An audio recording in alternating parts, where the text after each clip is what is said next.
আসসালামু আলাইকুম রহমতুল্লাহি ওবরকাতুহু। সম্মানিত দর্শক, আমাদের দেশে প্রতিবেশী রাষ্ট্র ভারতকে নিয়ে নিদারুণ এক ইতিবাচক এবং নেতিবাচক জনমত রয়েছে।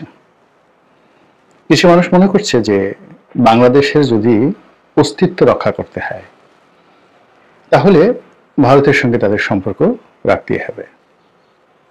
আবার অন্য পক্ষ মনে করছে বাংলাদেশ যদি স্বাধীন থাকতে চায়, সার্বভৌম থাকতে চায়, এবং এই যে আমাদের একটা নতুন মানচিত্র হয়েছে বাংলাদেশ, এই মানচিত্রের ভাব, গাম্ভীর্য, সম্মান এবং মর্যাদা এটা রক্ষা করার পাশাপাশি বাঙালি জাতির বা এই বাংলাদেশি জাতীয়তাবাদের যদি বিকাশ সাধন করতে হয় এবং সারা দুনিয়ার নিকট যদি বাংলা ভাষা, বাংলা সাহিত্য এবং বাংলাদেশী জনগণের ইতিহাস এবং ঐতিহ্য এটিকে তুলে ধরতে হয়, যে কোনো মূল্যে ভারতের সাংস্কৃতিক আগ্রাসন রুখে দাঁড়াতে হবে, রুখে দিতে হবে, প্রতিহত করতে হবে।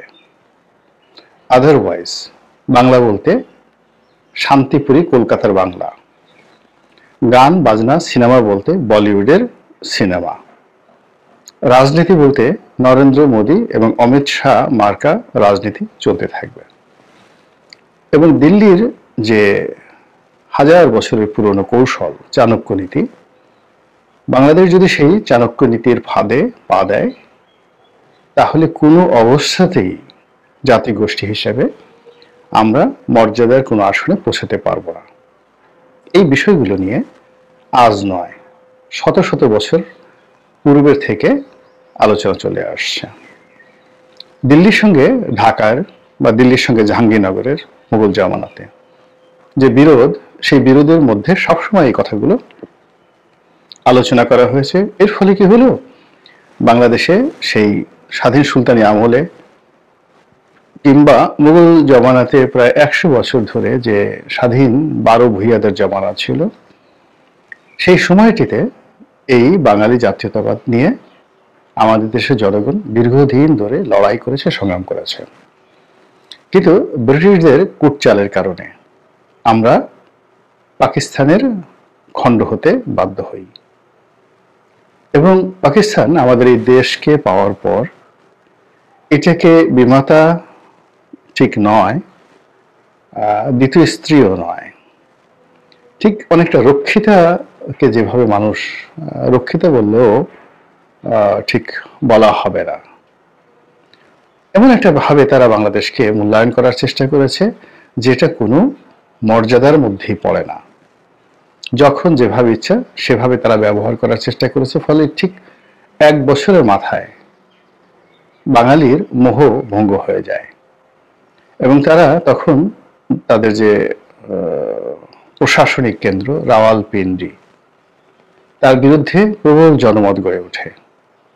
তখন যে বাংলা না পিন্ডি, এরকম যখন মানুষের ভিতরে প্রশ্ন করা হতো, মানুষদিকে প্রশ্ন করা হতো, কোনো মানুষই রাওয়ালপিন্ডির অধীনস্থ থাকতে চায়নি। তাদের অনেকের হয়তো সাহস ছিল না, অনেকের শক্তি ছিল না, অনেকে বিদ্রোহ করার মতো শক্তি অর্জন করতে তাদেরকে সেই 1947 সন থেকে 1971 সন অবধি তাদেরকে যুদ্ধ করতে হয়েছে, লড়াই করতে হয়েছে, সংগ্রাম করতে হয়েছে, কিন্তু কোনো অবস্থাতেই তারা সেই রাওয়ালপিন্ডির অধীনতা কোনোদিন মেনে নেয়নি। কিন্তু 1971 সনে যে স্বপ্ন নিয়ে আমাদের যুদ্ধ হলো, মুক্তিযুদ্ধ হলো এবং যে বিজয় আমরা পেলাম, আমরা ঠিক সেই বিজয়টিকে উদযাপন করতে পারিনি দিল্লির প্রতি আমাদের আনুগত্য এবং দাসত্বের কারণে। ফলে 47 থেকে 71 অবধি পশ্চিম পাকিস্তানের দাসত্ব, আর 71 থেকে আজকের 2024 সন পর্যন্ত ঘুরে ফিরে দিল্লির দাসত্বের কথাই বারবার আসছে। কিন্তু আমরা এই সুদীর্ঘ জীবনে 1947 টু 2024 এই দীর্ঘ সময়ের মধ্যে কেউ যদি বুকে হাত দিয়ে বলেন যে একেবারে আমরা স্বাধীন, একেবারে আমরা সার্বভৌম এবং আমাদের উপর কেউ ছড়ি ঘোরাতে পারেনি, এখনো পারবে না, আগামীতেও পারবে না, এর চেয়ে আত্মপ্রবঞ্চনা এর সে মুনাফেকি আর হতে পারে না। আমরা যতদিন বাস্তবতা মেনে কথা বলবো এবং বাস্তবতা মেনে যদি আমরা কোনো সিদ্ধান্ত নিতে পারি, সেই ক্ষেত্রে আমাদের যে জাতিগত উন্নয়ন এটি দীর্ঘস্থায়ী হবে এবং এই জাতিগত উন্নয়ন নিয়ে আমরা উন্নত বিশ্বের পর্যায়ে যেতে পারব। কিন্তু আজকের এই দিনে 2024 সনে আমরা এখনো পর্যন্ত ঠিক সেই পথে হাঁটার মতো কোনো লক্ষণ দেখছি না।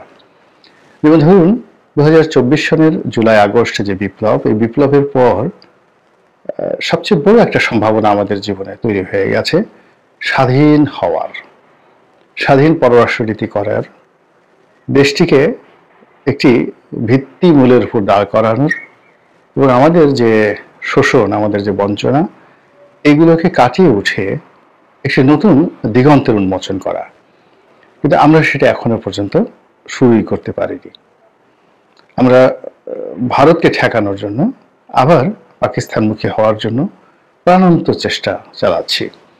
ফলে এই মুহূর্তে আপনি দেখবেন আমাদের দেশে হঠাৎ করে কায়েদে আজম মোহাম্মদ আলী জিন্নাহর নাম বারবার উচ্চারিত হচ্ছে এবং আমাদের ঢাকা শহরে যে সকল রাস্তার নাম জিন্নাহ সড়ক ছিল, কিংবা ঢাকা বিশ্ববিদ্যালয়ের যে হলের নাম জিন্নাহ হল ছিল, কিংবা আমাদের জাহাঙ্গীরনগর ইউনিভার্সিটির নামের আগে যে মুসলিম ছিল শব্দটি, এই বিষয়গুলো আবার নতুন করে বিতর্ক তৈরি করেছে এবং যারা এই জুলাই আগস্ট বিপ্লবের সুফল এই মুহূর্তে ভোগ করছেন তাদের একটা বিরাট অংশ পাকিস্তানমুখী একটি রাজনীতি, একটি অর্থনীতি, একটি সমাজ ব্যবস্থা নতুন করে আবার শুরু করার জন্য ব্যাপক প্রচার এবং প্রোপাগান্ডা চালাচ্ছেন।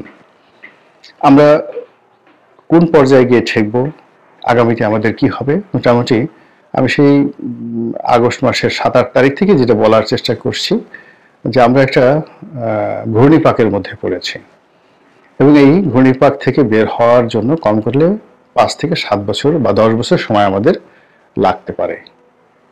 এই 10 বছর আগে বেঁচে থাকতে হবে, টিকে থাকতে হবে এবং অস্তিত্ব বজায় রাখতে হবে। যারা খুব রাতারাতি মন্ত্রী হওয়ার জন্য, এমপি হওয়ার জন্য, রাষ্ট্র ক্ষমতায় যাওয়ার জন্য যারা স্বপ্ন দেখছেন, তাদের অনেকের সঙ্গে আমি একমত নই। আবার একই সঙ্গে যারা ফিরে আসার, দিল্লি থেকে, কলকাতা থেকে যারা ফিরে আসার জন্য প্রাণান্ত চেষ্টা করছে এবং স্বপ্ন দেখছে যে খুব দ্রুত তারা ফিরে এসে আবার তাদের সেই মসনদ তারা অধিকার করবে এবং আগের মতো তারা ছড়িয়ে ঘুরাবে, এটি আমার কাছে একটা অসম্ভব বিষয় বলে মনে হচ্ছে। কিন্তু এর ফাঁকে আমাদের যে বিবর্তনগুলো হচ্ছে, যেমন ধরুন ভারত আমাদেরকে ভিসা দেওয়া বন্ধ করে ফেলেছে, আমরা এখন ভারত যেতে পারছি না এবং ভারত থেকে আমাদের যে আমদানি বাণিজ্য, এটি বলতে গেলে একটা বিরাট অংশ, বিশেষ করে যেগুলো কনজিউমার প্রোডাক্ট, খাদ্যপণ্য এবং নিত্য ব্যবহার্য পণ্য, এইগুলোতে বাধার সৃষ্টি হয়েছে। ফলে আমরা বিকল্প ভারত থেকে আনার পরিবর্তে আমরা বিকল্প পথে এখন পাকিস্তান থেকে আনার চেষ্টা করছি। ইতিমধ্যে পাকিস্তানের সঙ্গে আমাদের সড়ক যোগাযোগ তো যেটা ভারতের সাথে ছিল সেটা সম্ভব হবে না, রেল যোগাযোগও ভারতের মতো সম্ভব হবে না। তারপর কিন্তু একটা বিষয় আছে, সেটা হলো সমুদ্র যোগাযোগ। সমুদ্রপথে পণ্য পরিবহনের ক্ষেত্রে যদি মালামাল ঠিক হয়, তাহলে করাচি বন্দরের সঙ্গে চট্টগ্রাম বন্দরের যে যোগাযোগ এবং ফ্রিকুয়েন্সি যেটি স্থাপন করা সম্ভব, সেটি ভারতের হলদিয়া, নাভাশিবা কিংবা অন্য যে কোনো গুরুত্বপূর্ণ যে বন্দরগুলো রয়েছে সেখানকার তুলনায় পাকিস্তানের করাচি বন্দর থেকে তুলনামূলকভাবে সহজ এবং কম ব্যয় সম্পন্ন। এবং পাকিস্তানের যে প্রোডাক্টগুলো, বেশি করে চাল, ডাল, তারপর পেঁয়াজ, মরিচ, এরপর সুতা, এগুলো ভারতের পণ্যের তুলনায় অনেক অনেক যাকে বলা হয় গুণসম্পন্ন এবং মানসম্পন্ন। তো ইদানিং পাকিস্তান থেকে নিয়মিত জাহাজ চলাচল শুরু হয়েছে, কন্টেনার জাহাজ, যে লোকগুলোকে বলা হয় লাইনার ভ্যাসেল।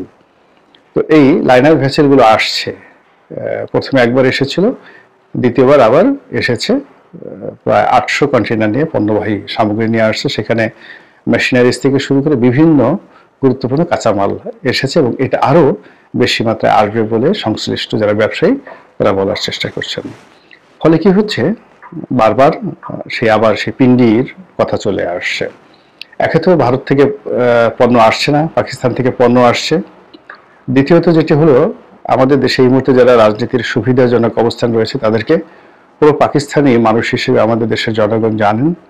আর পাকিস্তান এই সুযোগটি কাজে লাগিয়ে তার বন্ধুত্বের যে হাত, সর্বোচ্চ হাত বাংলাদেশের দিকে তারা বাড়িয়ে দিয়েছে এবং এটি প্রো পাকিস্তান সরকার বাংলাদেশে প্রতিষ্ঠিত হোক, এই জন্য পাকিস্তান তার এই দুরবস্থার মধ্যে হলেও এখানে বিনিয়োগ করতে আগ্রহী। সেটা মিলিটারি সেক্টরে হোক কিংবা কমার্শিয়াল সেক্টরে হোক কিংবা সমুদ্র বাণিজ্য হোক, তারা বিনিয়োগ করতে আগ্রহী। ইতিমধ্যে তাদের যে যুদ্ধ বিমানটি তারা চীনের সহযোগিতায় উৎপন্ন করেছে, এটি আকাশপথে MiG-29, রাশিয়ার তৈরি যে MiG-29 কিংবা F-16 যেটা আমেরিকার তৈরি খুব অত্যাধুনিক জঙ্গি বিমান, MiG-29 এবং F-16, একটা রাশিয়ার আর একটা হলো আমেরিকার। এই দুটো অত্যাধুনিক যুদ্ধ বিমানের সমপর্যায়ের যুদ্ধ বিমান পাকিস্তান তৈরি করে ফেলেছে, কিন্তু মেনটেন্যান্স কস্টের দিক থেকে এবং মূল্যের দিক থেকে সম্ভবত 3/1 ভাগ। তো এই ধরনের জঙ্গি বিমান বাংলাদেশে তারা রপ্তানি করতে ইচ্ছুক, এমনকি মাগনাও দিতে ইচ্ছুক।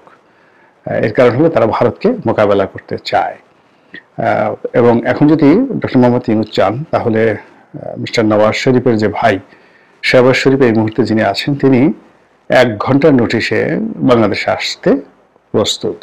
তো এই যে একটা অবস্থা চলছে যে আবার আমরা পিণ্ডিমুখী হচ্ছি, এটা যেভাবে এক পক্ষে এগিয়ে যাচ্ছে, তার সঙ্গে সঙ্গে সেই একই পক্ষ প্রচন্ডভাবে দিল্লি বিদ্বেষ ছড়াচ্ছে এবং সাধারণ মানুষের মধ্যে এখন ভারত বিরোধিতা, মোদী বিরোধিতা, দিল্লি বিরোধিতা, হিন্দু বিরোধিতা এত প্রবল আকার ধারণ করে রয়েছে, যেগুলোকে বলা হয় দ্য ডিজাস্টার হ্যাট্রেট অ্যাটিটিউড। এই জিনিসগুলো বেড়ে যাচ্ছে। এর ফলে বৃহৎ একটি প্রতিবেশী রাষ্ট্রের সঙ্গে আমাদের এখন একটা রীতিমতো যুদ্ধাবস্থা বিরাজ করছে। কয়েকদিন খুব উত্তেজনা দেখা দিয়েছে। বাক্যবান ও বাংলা থেকে করা হয়েছে, বাংলা থেকে করা হয়েছে, দিল্লি থেকে করা হয়েছে, ঢাকা থেকে করা হয়েছে, কিন্তু এখন বাস্তবতা হলো যে আমরা এই বাক্যবানের পর্যায়ে এখন আর নেই। এখন সম্ভবত অ্যাকশনের পর্যায়ে আমাদেরকেও যেতে হবে এবং ভারতও আলটিমেটলি অ্যাকশনের পর্যায়ে চলে যেতে বাধ্য হয়েছে। এর ফলে কি হলো, পুরো মাঠ নীরব, নিস্তব্ধ এবং নির্জন। এবং এই যে নির্জনতা, এটা আমাদের মনে কিন্তু ভয় ধরিয়ে দিচ্ছে যে দিল্লি যদি সত্যিকার অর্থে আমাদের উপর খুব আগ্রাসী মনোভাব দেখায়, সেটা মোকাবেলা করার জন্য বিকল্প বন্ধুত্বের হাত আমরা পাকিস্তানকে পাবো, সেই হাত, অথবা নাকি চীনকে পাবো। এই বিষয়গুলো নিয়ে কিন্তু আলোচনা দরকার আছে, খুবই জরুরি দরকার আছে। কারণ হলো, আপনি যে কোনো কারণে হোক না কেন, হুইসেলটা কিন্তু বাজিয়ে দিয়েছেন, বাঁশি বাজিয়ে দিয়েছেন, বাঁশিতে ফু দিয়েছেন, তো কাজেই সুর বের হবে, সেটা অসুর হোক কিংবা সুর হোক, এটা আলটিমেটলি বের হবেই। এবং সেই সুর মোকাবেলা করার জন্য আপনার যদি প্রস্তুতি না থাকে, তাহলে আপনাকে করুণ পরিণতি ভোগ করতে হবে। আল্লাহ রাব্বুল আলামিন আমাদেরকে সঠিক সময় সঠিক সিদ্ধান্ত নেওয়ার তৌফিক এনায়েত করুন। জাতিগতভাবে আমাদের মেরুদণ্ড শক্ত করে দিন। আর আমাদের যারা নেতা আছেন বা আগামীতে যারা নেতা আসবেন, তাদের মধ্যে দেশাত্মবোধ আল্লাহ রাব্বুল আলামিন জাগ্রত করে দিন, এই প্রার্থনা করছি। আসসালামু আলাইকুম ওয়া রাহমাতুল্লাহি ওয়া বারাকাতুহু।